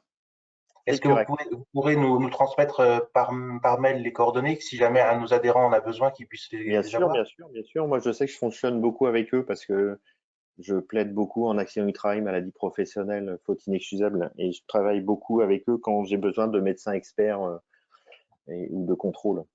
Voilà. Ben, merci beaucoup. Je les transmettrai, Bénédicte. Merci. Alors après, les autres questions qui ressortent beaucoup, c'est les personnes concernées par ces obligations vaccinales. Alors, je vous fais un peu une liste. Donc, est-ce que, par exemple, un stagiaire de 3e qui reste une semaine, 30 heures. J'ai aussi les livreurs, les délégués commerciaux. Voilà, bon, la femme de ménage, enfin, la personne qui fait le ménage, vous en avez parlé. Voilà, c'est 3 personnes. Les livreurs et délégués commerciaux, ce sont des gens qui interviennent ponctuellement. Donc, ils le seraient à l'instar, j'ai envie de vous dire, presque des clients. Ils prennent rendez-vous avec le pharmacien, les délégués commerciaux, sans doute pour vendre des produits de parapharmacie, j'imagine. Ça va être Perrigo, Laboratoire Omega ou d'autres, sans vouloir faire de publicité à qui que ce soit. Nikitine et tout ça. Et eux, c'est plutôt donc ils travaillent pas dans l'établissement. Ils travaillent pas de manière récurrente, c'est juste ponctuel, donc ils sont pas soumis à l'obligation vaccinale. Moi, je serais plutôt sur du geste barrière. Après, il y avait le stagiaire de 3e qui intervient 30 heures, une semaine. Alors ça c'est une bonne question. C'est une bonne question, mais comme un stage, ça s'organise quand même assez à l'avance, par précaution, bah, parce que le texte ne fait pas beaucoup de distinctions quand même. Le texte, il nous dit les personnes exerçant leur activité. Bon, après, on ne distingue pas selon qu'on est en stage ou pas. Donc moi, par précaution, alors, stagiaire, en plus, attendez, parce qu'il est, je sais pas, les obligations de vaccination, c'est au-delà de 12 ans. C'est ça, 12-17, ouais. Par contre, à minima, lui, on exige un test PCR de moins de 72 ans, de 72 heures, pardon. À la rigueur, mais là, enfin, je regarde pareil. J'ai pas vu de. Parce qu'il faut faire attention, circulaire question-réponse du ministère, hein, c'est la position du ministère, c'est intéressant parce que ça cadre. Néanmoins, c'est pas forcément une source de droit. Hein. On est d'accord. C'est cadrant, c'est bien, c'est intéressant parce que ça nous donne la position de l'administration par rapport à la réglementation qu'elle a elle-même édictée d'une certaine manière en matière de décret. Et c'est la position du gouvernement, on va dire, s'agissant des lois qu'il fait voter. Moi, le stagiaire. Alors après, je pense qu'il faut distinguer selon l'âge du stagiaire. Parce que je crois que c'est 12 ans, non? Au-delà de 12 ans. Ça, c'est 12 ans. Au-delà de 12 ans, ils doivent être vaccinés. Ouais. En 3e, on a quel âge? Ah bon, non, on a plus de 12 ans en 3e. Donc, ou alors on est très en avance. Pardon? Ou alors on est très en avance. Ouais. Bah sinon, on va prendre la question et puis on reviendra vers les personnes qui l'ont posée. Parce qu'on nous dit, le texte, oui, effectivement, le texte nous dit les personnes exerçant leur activité. Alors, effectivement, le stagiaire, il n'exerce pas forcément une activité. Son activité, c'est d'étudier. Est-ce qu'il est là de manière par exemple, les étudiants et les apprentis doivent être vaccinés. Donc, ouais, non, c'est pour ça. C'est pour ça que je suis un peu embêté là-dessus. Bah, on garde la question, puis on passe aux autres et puis on y répondra plus tard. C'est noté. J'ai aussi… Les livreurs délégués médicaux, c'est bon, vous êtes la position pour moi, c'est geste barrière. Vous êtes d'accord? Tout à fait. Donc, quel risque pour le titulaire qui ne suspend pas le contrat de travail de son salarié non vacciné? Voilà, c'est un risque pénal. C'est une amende aussi. Ouais. Amende. Les amendes prévues par les textes, alors je les ai plus sous les yeux, mais c'est des amendes. Ouais. Alors au pire, il ne le fait pas parce qu'on va dérouler le scénario du pire. Parce que l'employeur, il est soumis à une obligation de santé et sécurité. Il doit mettre en œuvre à l'égard de ses salariés l'obligation de santé et de sécurité à leur égard. D'accord? Donc, notamment, il doit revoir le document unique d'évaluation des risques professionnels à l'aune de la pandémie. En principe, tout employeur a dû faire une annexe au document unique d'évaluation des risques professionnels où il envisage les mesures préventives mises en œuvre au sein de l'officine pour prévenir le risque de pandémie. Bon. Quoi qu'il en soit, plus largement, c'est que l'employeur qui ne refuserait de l'appliquer le contrôle et donc qui accueillera en son sein des salariés ou des personnels récurrents qui seraient contaminants et qui contamineraient des gens. Et le problème de ce variant-là, de ce virus, c'est qu'on ne sait jamais, même si on est vacciné, comment ça va tourner. Et imaginons le scénario du pire, hospitalisation, décès, etc. Dans le scénario du pire, je pense qu'on pourrait envisager un risque pénal, c'est-à-dire un homicide involontaire avec des poursuites pénales devant le tribunal correctionnel pour manquement à une obligation de sécurité, de prudence prévue par un texte sur le fondement du code pénal. Moi, je sais que ça m'arrive dans mes activités, puisque je fais du conseil en droit du travail et en accidentologie du travail, santé, sécurité. Moi, je plaide au pénal pour défendre des chefs d'entreprise qui ont été cités à comparaître ou poursuivis par le ministère suite à un accident du travail. Là, le scénario du pire, ça pourrait être ça, au-delà de l'amende. L'amende, à la rigueur, l'amende, bon, on la paye, si j'ose dire, on est tranquille. Mais le pire, c'est que si d'aventure, ça tournait mal. Alors, il y a ça, et ensuite, il y a les poursuites ordinales, je pense que derrière, une poursuite ordinale qui serait mise en œuvre. Est-ce que j'ai répondu clairement à la question? C'est très clair. Je prends encore quelques questions. Alors, est-ce qu'une personne qui est en congé maladie doit se faire vacciner? Mais enfin, son congé maladie, par exemple, elle a un congé maladie depuis 1 an ou un truc comme ça. Et est-ce Ouais, que, un sabbatique, un maladie ou congé parental à 100%, enfin, on met tout ça par dans le même. exemple, Moi, j'ai envie de dire non. Non, pourquoi? Parce que le contrat de travail, il est suspendu, hein. Elle n'est pas en situation de travail. Par contre, lorsqu'elle reviendra de son congé, quel qu'il soit, et à la condition que l'obligation vaccinale soit toujours en vigueur, on est d'accord? Elle devra justifier d'un pass vaccinal dans les conditions qui, alors après le 15 octobre, là, c'est les 2 doses, je crois, de mémoire, et ou un certificat de contre-indication. Voilà. Si elle ne fournit pas ces justifications, son contrat de travail sera suspendu et son employeur aura l'obligation de la suspendre. C'est clair? très clair. Je réponds juste à une question que je vois beaucoup. Le certificat de rétablissement, qu'est-ce que c'est? Le certificat de rétablissement, c'est le résultat positif d'un test antigénique ou d'un RT-PCR de plus de 11 jours et de moins de 6 mois. Après, j'ai des questions sur... je prends encore peut-être 2 questions parce qu'après, on va rester là-dessus. À partir de combien de temps d'arrêt est-il possible de considérer une désorganisation de l'entreprise pour un licenciement? Ah, ça c'est la question. C'est même la question qu'on se pose nous à chaque fois qu'on a un licenciement à faire comme ça. Alors parce que alors en la matière, c'est des organisations qui nécessitent le remplacement définitif du salarié. Voilà, donc il faut justifier du remplacement définitif. Donc moi je pense que 30 jours c'est pas suffisant. 30 jours c'est pas suffisant parce que c'est le délai que donnent à peu près les textes pour saisir l'ordre. Parce que le souci qu'on a, c'est des confrères qui ont 1, 2, voire 3 salariés qui sortent de la structure parce que pas vaccinés. Ils ne peuvent pas les remplacer parce qu'ils sont encore ils font encore partie du personnel, même s'ils ne sont plus en travaillant effectif. Ils ont du mal à trouver des CDD parce que c'est difficile de trouver un CDD, surtout quand on est un peu loin et qu'on doit faire un contrat.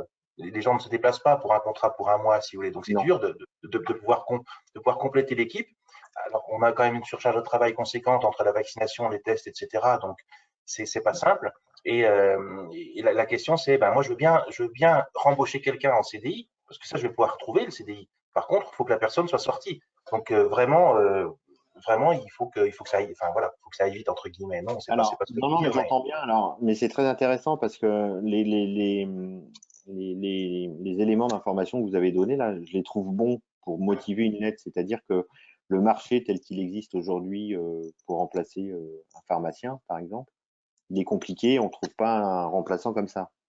C'est compliqué. Et on n'arrive pas à recruter de CDD si c'est possible, hein. Et donc, les gens ne viennent que pour des CDI. Donc, moi, je suis obligé de remplacer là aujourd'hui parce que le remplacement définitif, on pourrait aussi le justifier comme ça. Parce que je trouve pas de CDD. Donc, moi, ça me génère des heures supplémentaires. Donc, je me mets en difficulté vis-à-vis de l'inspection du travail parce que mes préparateurs en pharmacie, mes pharmaciens, ils passent les 10 heures de travail par jour. J'exagère, hein, mais peut-être pas tant que ça finalement. Ça. Et, pardon? Je dis c'est ça, vous avez raison, c'est ça. Voilà. Donc moi, du coup, je me mets en difficulté vis-à-vis de la réglementation sur la durée du travail et éventuellement vers l'inspecteur du travail qui pourrait me mettre des observations, voire me dresser un procès verbal. Je me suis tourné pour trouver des CDD. Je ne trouve pas parce que les salariés, donc moi, je suis obligé de vous remplacer de manière définitive parce que votre refus de vous faire vacciner, bah, ça me désorganise de la manière dont je viens de vous le dire. Donc du coup, je vous licencie pour absence prolongée qui désorganise. Alors après, la durée, 30 jours, moi, ça me paraît, honnêtement, ça me paraît pas évident. Parce que 30 jours, c'est le délai qu'on laisse pour saisir l'ordre derrière. Donc moi, j'ai pas de religion là-dessus. Il y a pas de, les textes ne, comment dire, ne réglementent pas la durée d'absence pour pouvoir licencier pour absence prolongée. D'autant que ce type de licenciement, c'est un licenciement en fait, c'est une création jurisprudentielle, si vous voulez. C'est chaque cas est particulier. L'exemple qu'on vient d'illustrer là ou de commenter, je pense ce serait une bonne argumentation de dire voilà, moi je trouve pas de CDD, je suis obligé de faire surtravailler mes effectifs, je me mets en infraction. Bon, moi je suis obligé de vous remplacer, ça peut pas durer. Là, en termes de motivation, si vous voulez, c'est cohérent, c'est consistant. Après, on a toujours l'épreuve du conseil de prud'homme parce que le salarié derrière, il va trouver ça injuste. Mais moi, j'avais le droit de ne pas me faire vacciner. C'est mon droit le plus strict. Bon, on peut toujours arguer du fait, oui, d'accord, vous avez le droit de ne pas vous faire vacciner, mais en même temps, il faut assumer l'ensemble des conséquences de votre position. De la même manière que moi, je tire les conséquences de votre position. Moi, c'est ce que je plaide en général. Bon, après, c'est la manière dont c'est entendu par les conseillers prud'homaux. Alors après, je pense que je prends encore deux questions. Ça fait 2 fois que je le dis, mais je prends encore 2 questions. C'est peut-être plus aussi Pierre, enfin, je pense les deux, mais est-ce qu'il faut exiger le rappel avec un vaccin à ARN messager? Est-ce qu'en gros, on considère que la personne qui a fait 2 doses, elle est vaccinée et elle répond à l'obligation vaccinale? Ou par exemple, celle qui a fait 1 dose avec Johnson, est-ce qu'on considère qu'elle est vaccinée et qu'elle répond à l'obligation vaccinale? Ou est-ce que l'employeur doit obliger le rappel? C'est pour Pierre ou c'est pour Rodolphe? Bah, Ah, dans c'est un un peu premier temps, compliqué, c'est un après peu le côté entre les juridique, deux. je vous laisse. Pour moi, aujourd'hui, la seule obligation qu'on ait, c'est d'avoir un schéma vaccinal complet, c'est-à-dire première et deuxième dose, ou première dose et unique dose de Janssen. Le rappel n'est pas tombé encore dans l'obligation. Pour l'instant, il est conseillé, il n'est pas obligé. Il est conseillé pour l'instant, il est plus de 65 ans, donc c'est rarement des gens qui vont être encore en activité, de toute façon. Et si jamais un DGS urgent, ou si jamais une position de l'État nous dit maintenant la troisième dose rentre dans le schéma vaccinal complet, là, à ce moment-là, ce sera, à mon avis, une autre discussion. Aujourd'hui, à mon avis, ce qu'on demande, c'est un premier schéma vaccinal complet, pas le rappel. Enfin, maintenant, je vous laisse la parole. Non, moi je suis sur cette position parce que le texte, notamment le décret, mais ça m'a l'air assez clair quant ce qu'est le respect de l'obligation vaccinale. Par contre, c'est sur la troisième dose. Il me semble que là, ce sera que de l'ARN messager, mais sur la troisième dose, après la perte d'efficacité, si je veux dire, des vaccins. Je pense il n'y a pas d'AstraZeneca là-dedans. Et Janssen, je crois que ce sera un rappel, mais avec un ARN. Je crois. Tout à fait, c'est ça. C'est ce qu'on a vu tout à l'heure. Ok. Et donc, alors c'est une question qui sort un peu, mais qui est aussi intéressante. Je trouve certains de mes salariés me demandent le retrait de masques puisqu'elles sont toutes vaccinées et que nos patients portent les masques. Comment se positionner? Ouais, j'ai envie de dire que l'obligation de vaccinale n'a pas fait disparaître l'obligation de mettre en œuvre dans l'entreprise les gestes barrières. Moi, je suis Donc, d'accord. qui constitue encore la mise en œuvre de l'obligation de sécurité à laquelle est tenu l'employeur. Donc, l'obligation de mettre en œuvre les gestes barrières demeure, puisque on sait que le fait d'être vacciné n'empêche pas la contamination, de contaminer et d'être contaminé. Et on ne sait pas comment peut tourner une contamination quand bien même on est vacciné, d'autant plus que le vaccin perd en efficacité avec le temps. Donc, on maintient des gestes barrières et masques. Tout à fait. Enfin, moi, c'est ma position et je pense que le protocole sanitaire du ministère du Travail, puisque le ministère du Travail édicte un protocole sanitaire, il a maintenu les gestes barrières, sachant que même si le Conseil d'État n'a pas érigé le protocole sanitaire en obligation réglementaire, on est quand même sur une obligation de sécurité que doit gérer l'employeur. Si elle n'est pas gérée, elle peut mal tourner de la manière dont je vous l'ai dit, si on déroule le scénario du pire, avec éventuellement des poursuites pénales. Et à la rigueur, les poursuites pénales, j'ai presque envie de vous dire, c'est pas le plus gênant, si j'ose dire. Par contre, alors après, ça dépend comment se comporterait l'ordre avec vous. Après, c'est les poursuites civiles. Imaginons un salarié qui se fait contaminer dans l'officine et qui donc se fait hospitaliser, reste avec une grosse incapacité, Covid long, etc. Il pourrait mettre en œuvre ce qu'on appelle l'action en reconnaissance de la faute inexcusable de l'employeur pour manquement à une obligation de sécurité. Et ne pas avoir mis en œuvre les moyens qu'il aurait dû mettre en œuvre alors qu'il connaissait le risque. Et là, ça peut être des dossiers à plusieurs centaines de milliers d'euros. Moi, je vais en plaider un à la cour d'appel de Lyon. Là, c'est un accident du travail, c'est différent. Mais il y a des impotences, des invalidités, et là, on me demande 200-250 000 euros. En dehors de la majoration de rente où j'ai déjà versé 250 000 euros. Moi, les systèmes d'assurance, ça, je vous fais peur. Mais en même temps, c'est vrai qu'on parle juste de gestes barrières, mais les conséquences, elles peuvent être très, très lourdes, d'autant plus lourdes que on est sur une officine, c'est avec une assise financière qui est celle d'une officine, qui n'est pas celle d'un grand groupe international. Je ne fais pas de discrimination, je ne veux pas être méprisant du tout, hein, mais ça peut coûter très, très cher. Très, très cher. Donc, je vous invite à respecter les gestes barrières et le port du masque et tout ce qui s'ensuit. Tant que c'est préconisé par le ministère du Travail, etc. etc. Est-ce que j'ai été clair? Oh, parfaitement. Bon, cette fois, c'était la dernière. Je pense qu'on a fait le tour des questions. Merci beaucoup, d'avoir été là un dimanche matin. Si on peut juste tirer une conclusion de ça, c'est de dire que devant la complexité, si jamais on doit engager une procédure de licenciement d'un de nos salariés qui est mis en marge de l'entreprise à cause de sa non-vaccination, il faut mieux passer par un avocat qui va monter le dossier et qui va après plaider l'affaire au prud'homme. Oui, alors il ne s'agit pas effectivement de récupérer. Mais c'est moi qui le dis, c'est pas vous, mais c'est moi. Mais je me dis, est-ce que c'est mieux? En fait, si vous voulez faire un licenciement, surtout dans ce contexte-là, je pense que déjà qu'il y a pas mal ça cristallise beaucoup les passions.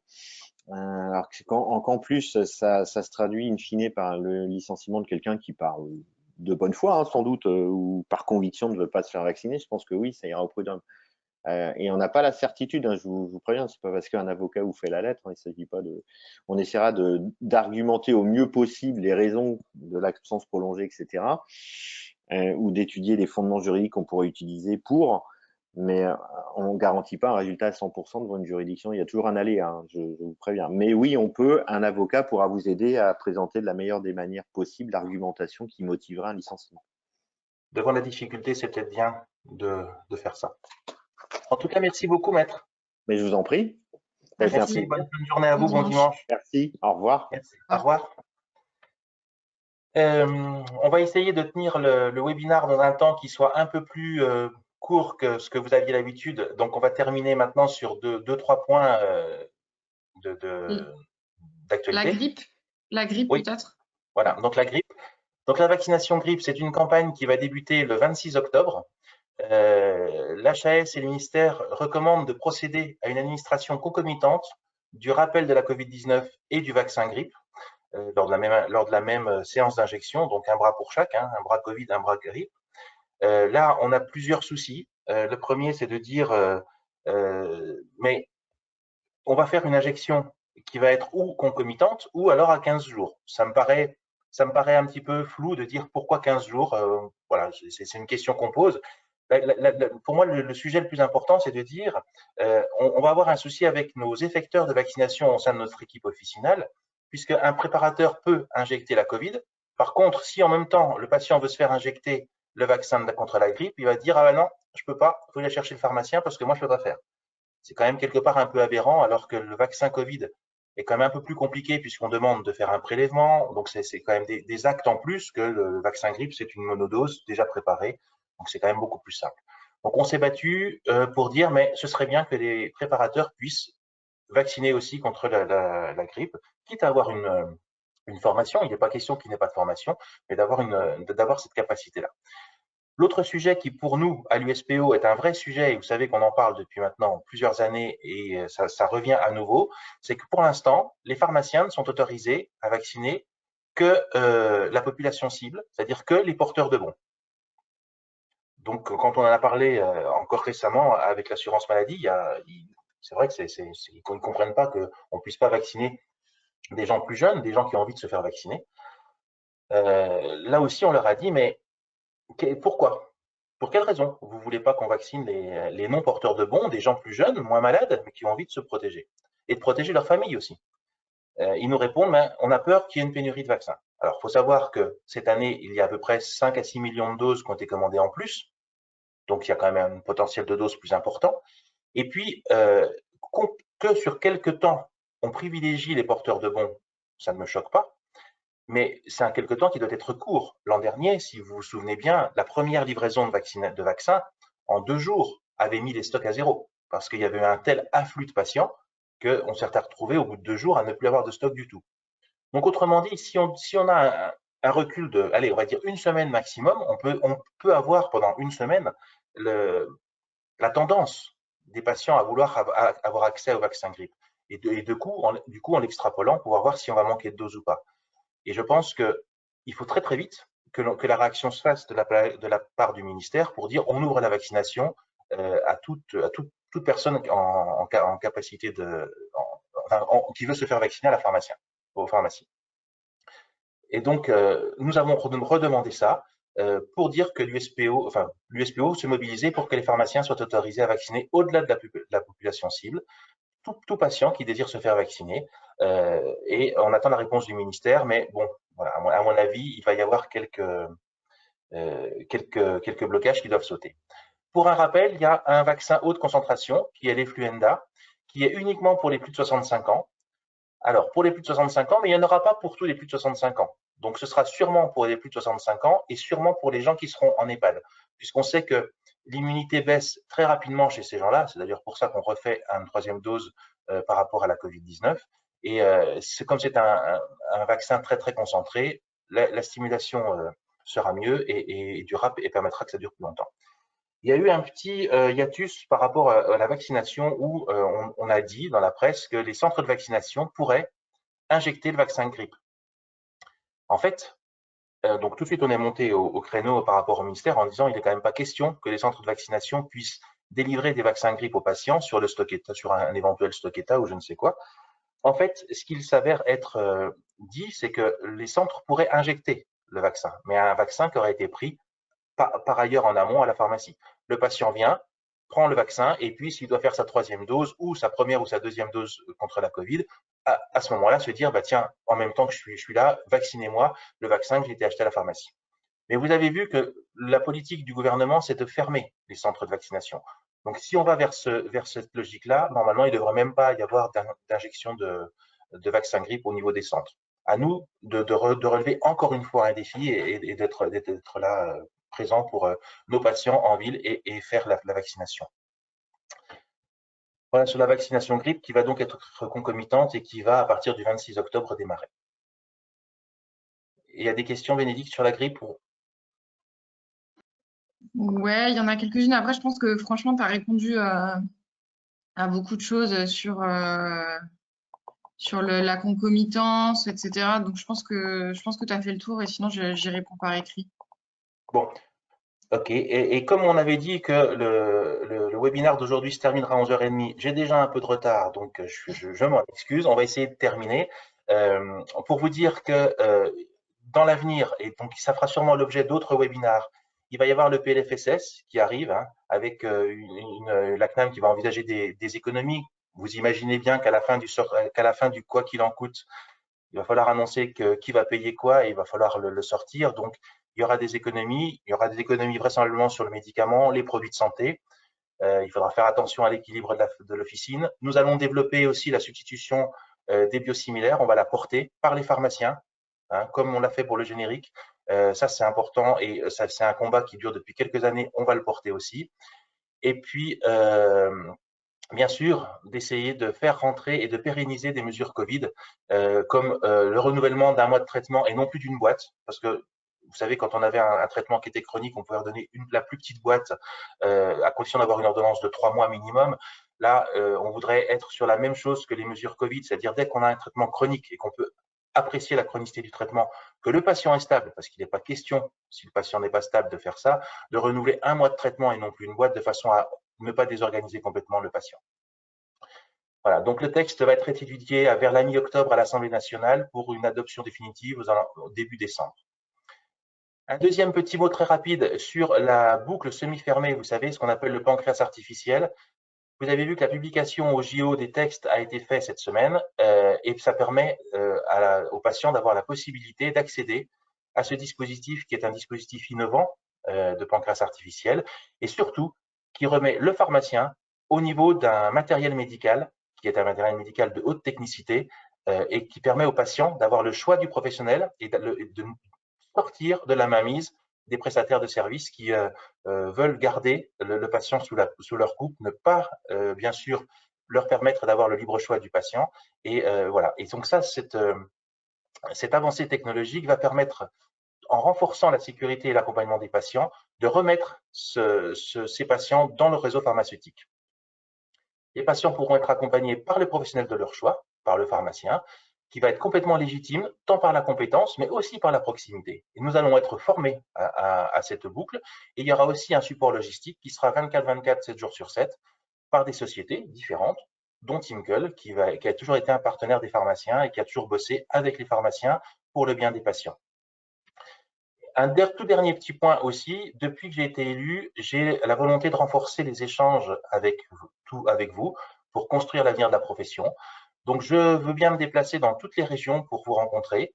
Si vous en avez envie et si vous voulez organiser cette réunion, vous vous rapprochez de l'USPO Paris pour pouvoir proposer une date, voir comment on peut s'organiser et voir quand est-ce que je peux venir. La prochaine réunion, c'est cette semaine, le 22 septembre, qui se passera dans le Grand Est, où je vais à la rencontre des pharmaciens du Grand Est lors d'une de leurs assemblées générales.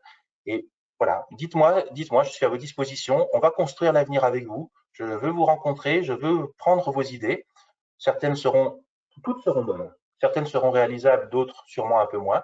Mais on essaiera de voir comment on peut les faire avancer et construire l'USPO. Aujourd'hui, ce que nous réussissons à faire dans cette future convention, c'est 15 ans de travail de l'USPO. C'est 15 ans de travail où on a commencé à discuter avec tous les pouvoirs politiques, commencé à modifier la façon de penser, commencé à modifier la façon dont nous étions vus et dont nous pouvions prendre en charge des patients. Et ces 15 ans de travail, bon, on ne pouvait pas le prévoir, hein, mais ont vraiment porté leurs fruits durant cette crise sanitaire où nous étions prêts. Mais nous n'étions pas prêts du jour au lendemain. Ça a été un travail de longue haleine.